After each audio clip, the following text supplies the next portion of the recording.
All right, so what I realized is if I could make a video that explained as much as I've already explained, I might as well make a video and give an overview of the rest of the book, because getting anybody to read is time consuming and may or may not always be necessary for everyone. Uh, I think the book is necessary, but necessary for certain people in certain contexts. And so a video might do a better job of setting this up. I also think too, in so when I was in grad school, one of the things one of the things I did is I researched learning. I was curious what was out there about the science of learning and how it could apply to music. And I read one book that was just gold, because he basically did what I'm trying to do for classical guitar, but for learning. And if I had to kind of succinctly say what I think was most important about his book, what I think it is that it's about creating structure. There's a variety of structures that could work. That's why there's all sorts of different types of art and different styles of cars and different styles of houses. But a house tends to look a certain way overall. They don't reinvent the wheel every time they build a house, typically. Even if houses might look a little different each time to sort of set themselves apart. So the point that I guess I'm trying to get at in a long-winded way is that as humans, we learn better when a structure is laid out before us, and then when we're given some advance notice. That's why textbooks are typically consistently structured, and they also, hi Isabel, that's my cat. That's why textbooks are structured a consistent way, and at the beginning of the chapters, they also kind of lay out the key concepts that you're going to be looking for. And hey, Isabel, it's nice to, good morning. Yeah, I know. So the idea is that what I'm trying to do with the videos is, like the textbook, sort of lay out the big ideas so that when you actually go through and read, you're prepared for it. But that is also too what influences what I'm about to discuss in the remaining chapters of this book, because there needs to be some structure for the method book and some structure to solve this problem. And I think weightlifting books actually have a way of helping us with it. But let's start with chapter 3.2. The other videos covered the previous chapters on body mapping and tension. So this video is going to cover the remainder of the book that I haven't covered in those videos. And the next chapter I added, basically, I give some examples of the hand-arm complex via YouTube links. In some cases, I give specific timestamps.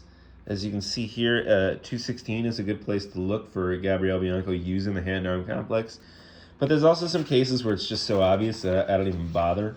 And frankly, in between here and a final book is probably, I need to do a much better job of this chapter. But it's a good start. Once you know what you're looking for, you'll see it. You'll see it with Julian Bream, too. Alina said to me that hands started to make sense to her over time. And what I think she meant by that is, like, once you know what to look for, you kind of get how their setup works. And I actually think Julian Bream is a really good example of that. It makes sense why he did what he did. He wants, yeah, it makes sense. I don't have time to dig into it here, but you can just trust me that one day you'll get there. It's a worthwhile thing to consider. And I don't throw out these little nuggets here and there arbitrarily either.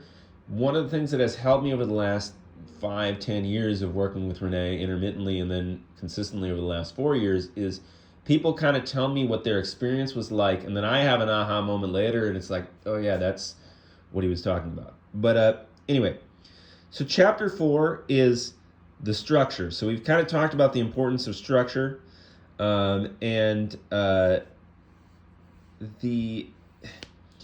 I think weightlifting books offer a structure for writing the book that is valuable, and so I kind of want to break that down. And the first idea is that in the digital version of the book,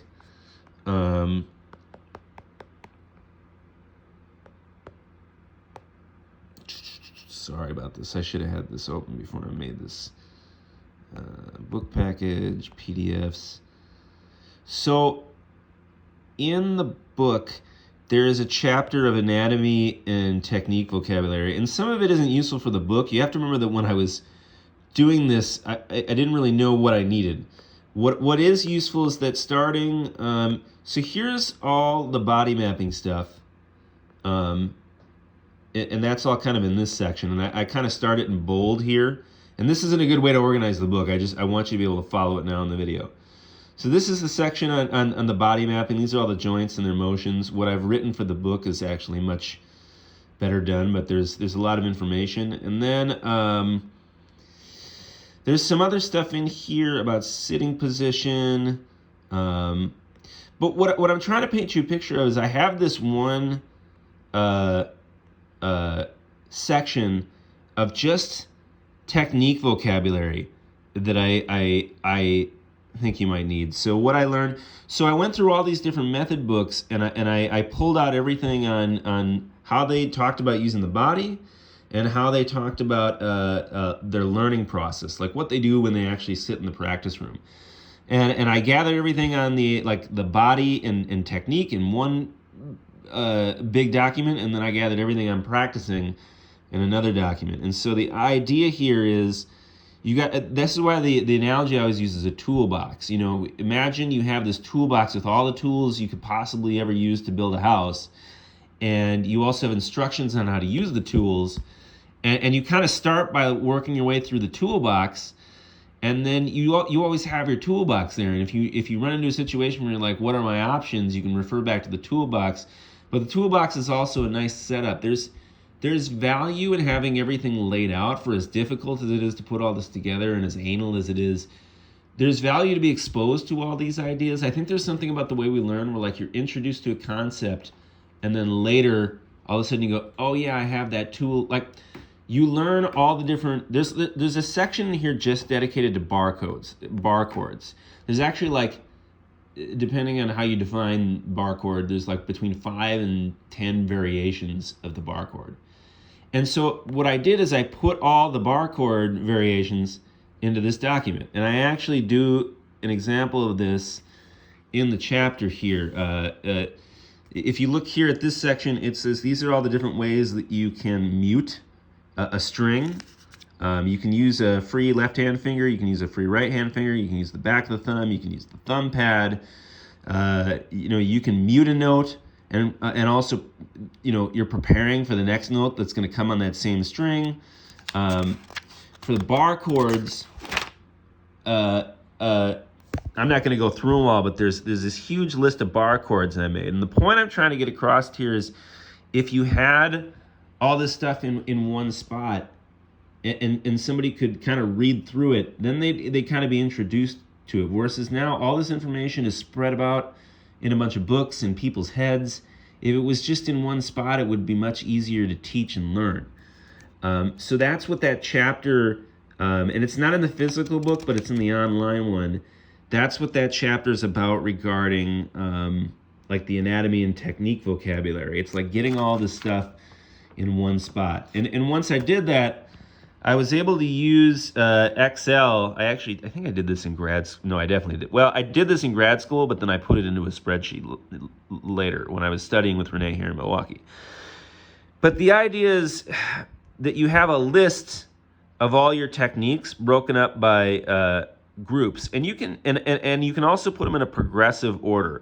Now, you can debate the order, because at some point, you can't literally separate the left and right hand. In fact, if you're going to play the left hand, you almost always have to play the right. But there is some value in learning and in organizing the book and separating all these techniques out into categories. And that's what this chapter kind of walks through. And one example is the minimum pressure weight release that I talk about in the second video, using gravity to press the strings down, not squeezing with the thumb and whatnot. The other thing that's kind of cool about this list is once I put the list together, I could see some relationships. For as much as there's no one way of doing things, and for as much as you could maybe debate the order of my list, it's kind of hard to argue that weight shifting and that minimum pressure are not prerequisites for scales. Because in order to do scales, you have to learn how to use gravity and the weight of your arm to play with the left hand. And so this kind of helped me organize my thoughts a little bit. And then it helped make me see the connection between the weightlifting books, because the way that weightlifting books are structured is that so they have this is one of my favorite. I have a couple books that I love, but if I could only have one, this has been my favorite. So you look, and it's kind of hard to see, but it breaks all the there's a chapter on each muscle group. And if you go in the book, sorry, I had to set the phone down for just a second.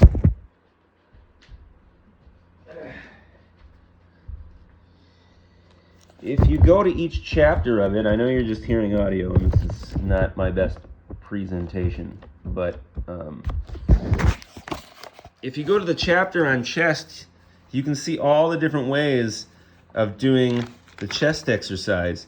And they have kind of the main move where you know, it really dives deep into the form, and then you have all these variations that are essentially the same motion but slightly varied. And so, not only do they break the act of working out your body into muscle groups, but they also kind of break the workouts themselves down a little bit, because you really don't need the same level of information for the main move as you do for all the variations, because they're essentially the same thing. You just need to go over how they're tweaked for that particular context. And I think the final order of this book might benefit from that concept. In the back of the book is where they actually keep the workout routines. And so the idea is that as you're going through this workout routine, you know, and there's a text explanation of, you're just seeing like the table for the workout, but the idea is, hey, I know the exercises I'm going to do, the order, the number of sets, and the reps. And what I think is valuable from this structure isn't so much the sets or the reps stuff as this idea that as you're working through the music, if you had a list of things so this is my equivalent of what's up here. And this is how I came to this semester when I came up with all this stuff. This is how I realized that this body mapping stuff would work. What I did is I made a list of techniques that I wanted to work on, and then I said, you know what? I'm just going to work on the right hand this semester. And so kind of like how here is the workout, you sort of have this right hand workout that I've laid out here. And then what I did is I made, so again, here's the same table. And so within the right hand, I said, what are all the areas of potential tension that you could possibly have? And so this was another table that I made that was sort of ad hoc. I mean, there's a way of thinking about it, but it's not like everybody's table is going to be the same. But the idea was, okay, I know I'm working on the right hand this semester. Where are all the potential sources of tension, which I kind of lump into this sub-technique category. The book lays this out better than I can verbally, from memory right now. But the idea is here, if you look at the first couple of rows of this table, as I was practicing, I knew I was going to work on the right hand from the plan I had up here, and I knew the subcategories I was going to work on. And then once I had decided that, when I was working on the right hand, and I kind of just did 3 exercises this semester, I had then this sort of sub-list of all the different potential areas of tension that I could have, and the joints that they were around. And the idea was that, again, going back to that Where's Waldo effect concept, there's too many things to focus on at once. So this table sort of functions as like a bumpers on the bowling alley. Like, it keeps the ball going down to the pins. I don't have to remember all these different potential areas of tension. I just have to keep my list handy, and it's like, okay, I'm gonna focus on the wrist for a bit, and then I'm gonna focus on the forearm, and just slowly work my way through, and just observe, and it kind of creates a framework. And then if we go back to the weightlifting example, where I think the benefit and what I'm trying to get at from all this is you kind of want a list to help guide you through your practice. But you don't necessarily, like the weightlifting books, You don't need all the information about how to execute the actual exercise in, like when you're working through a piece or an etude, you want to remind yourself of what to look for, but you don't necessarily need the full description of how to do the workout. And I'm borrowing this idea from the weightlifting books. Here's the workout, and then here's the actual page where I just saw it. Yeah, here's the page where they show how to do the workout. So in other words, when I'm doing my workout, if I need to go back and reference it, the digital versions have a link. That's why all these things have a weird font color. But in the physical versions of the book, when they have this same kind of table, they'll just have the page number. And then if you go to that page number for front squat, it walks you through how to do a front squat. And I think this structure might have, if you pair it with Iznaola's Path to Virtuosity, you might find that there's some benefits, because one, you still have the explanation of how to do the physical movements for the technique, but when you're actually in the process of practicing his book, and you're doing all these exercises that kind of isolate the isolate the left and right hand. Like this is a right hand exercise, and he's just doing open strings. The example I give in the book is an arpeggio. So you have the arpeggio that has all sorts of left hand stuff going on, but you can actually break that arpeggio down to just the right hand by using only the open strings on the guitar. And so the connection I'm trying to make here is that, let's say you're working on this piece. I want you to be able to see that you can isolate it into just the right hand.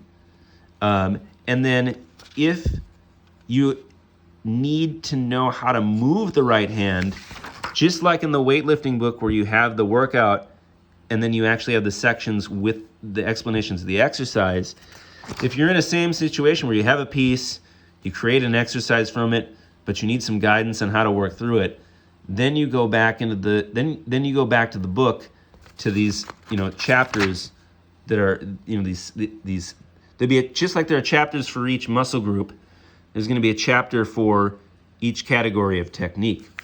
And then if you're at a point where you know how to execute, but you kind of need to help your mind rotate its attention between the different factors, that is where having a list like this with all the things you need to pay attention to, it is where that comes into play.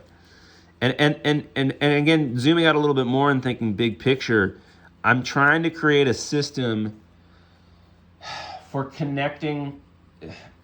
I'm thinking left to right, the way we read.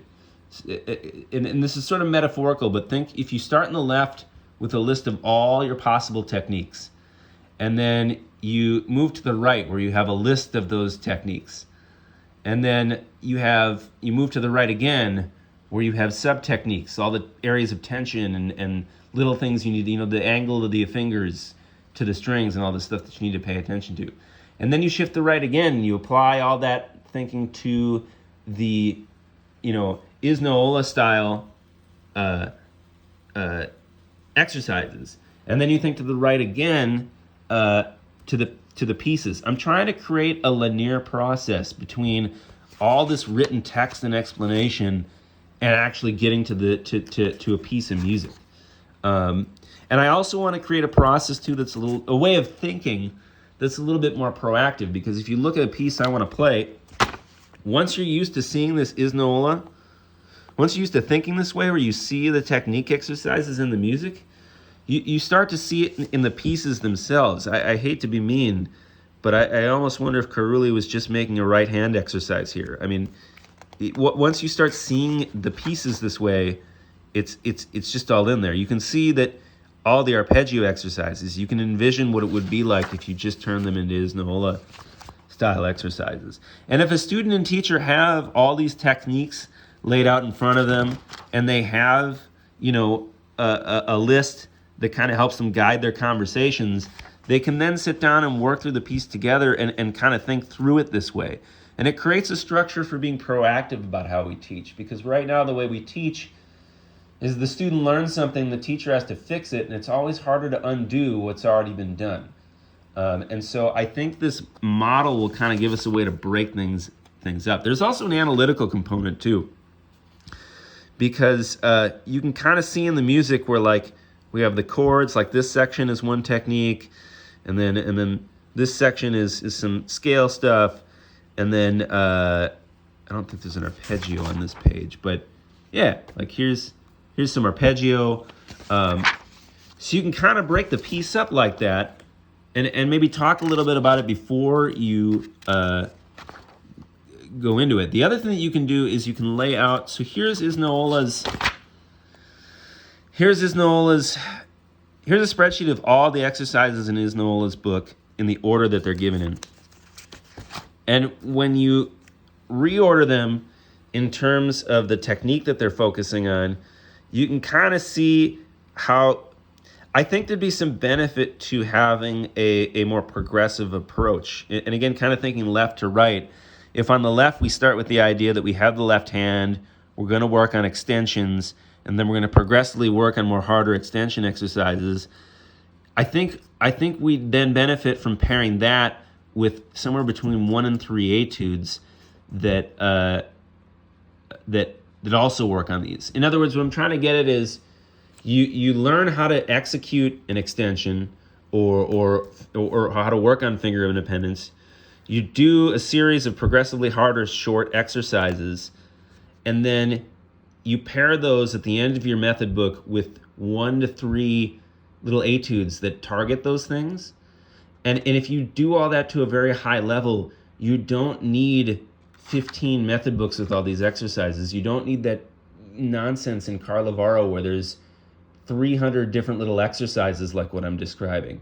If you learn how to do, and maybe we can't target every single variation in every single situation in the method book, but what I'm saying is if we could get 80% of what you need 80% of the time in one spot and succinct, I think we'd actually end up teaching this stuff a lot faster. And the last chapter is on my pitch to Renee about this, and what I'd suggest is the way we go about building this book is kind of a two-part deal. The first part is going to be that what you need is a wedding planner. My brother just threw a wedding, and they did a really nice job. They planned it themselves. But the thing that I noticed is that because they didn't have a wedding planner, there were things that they forgot or that there were miscommunications. And it's not even really a fault thing. There's only so much you can keep track of.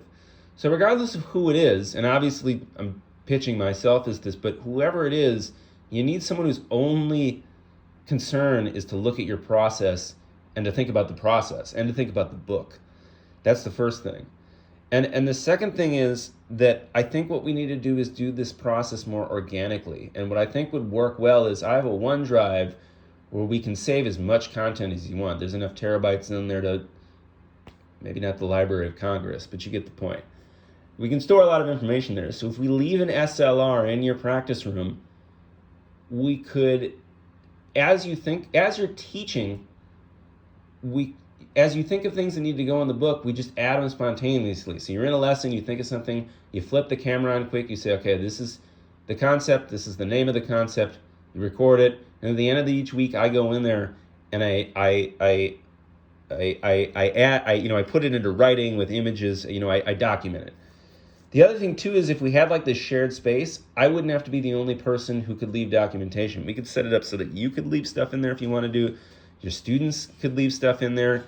And so the idea could be a collaborative effort and could be more organic. In other words, we write the book and it flows out of your teaching process organically. And other people are able to contribute if they want because we have this shared space. So that's the book. And that's really it. There is one more thing that I need to add. And that is this, and this is short. In the just like for the anatomy and technique stuff, I did the same thing for practicing. So I went through and I pulled out from every one of these books everything that they discussed about practicing. And I pulled out all the little tricks, everything I learned most of this was done in grad school. I haven't looked at this in years. But the idea is here is to treat practicing itself as like a point we're studying. And I'll give you an example here of what I found in there. Here's a section of memorization, on analysis. I might not be able to find it fast enough. Here, I'll just describe it while I'm looking for it. One trick that you can do is that you can, if you find a word that has the same number of syllables as the rhythm you're working on, it can help you nail that rhythm. So if you have, for example, a word with 5 syllables and you sing it to the rhythm, I wish I had it really well laid out in here somewhere. I don't know where it is, but point is this: if you find a 6-syllable, like let's say you're having trouble working on a 6-tuplet or a quintuplet, if you find a word with the same number of syllables as the rhythm you're working on, it can help you kind of get it in the pocket. And I forget where I learned this trick, but it's in that method book, and the source that I got it from is also cited. So the idea is this, the idea I had for the structure of this book was that if you, again, it's this kind of left to right problem solving principle. You're in a piece, you're having an issue with the quintuplet rhythm, you go to the practice book to think of ideas, or you've already read the practice book and you have this aha moment and you go, oh yeah, if I find a 5-syllable word, it'll be easier for me to internalize this rhythm. And then you use that 5-syllable word to internalize the rhythm. And again, it's just like with the technique stuff. If it was all in one spot, it would just make everybody's life so much easier, as opposed to being in everybody's brain. All right, I'm going to go hit the stationary bike. There's a little insomnia today and woke up at like 5 a.m. So got to get the day rolling. But then thanks for whoever ends up watching this.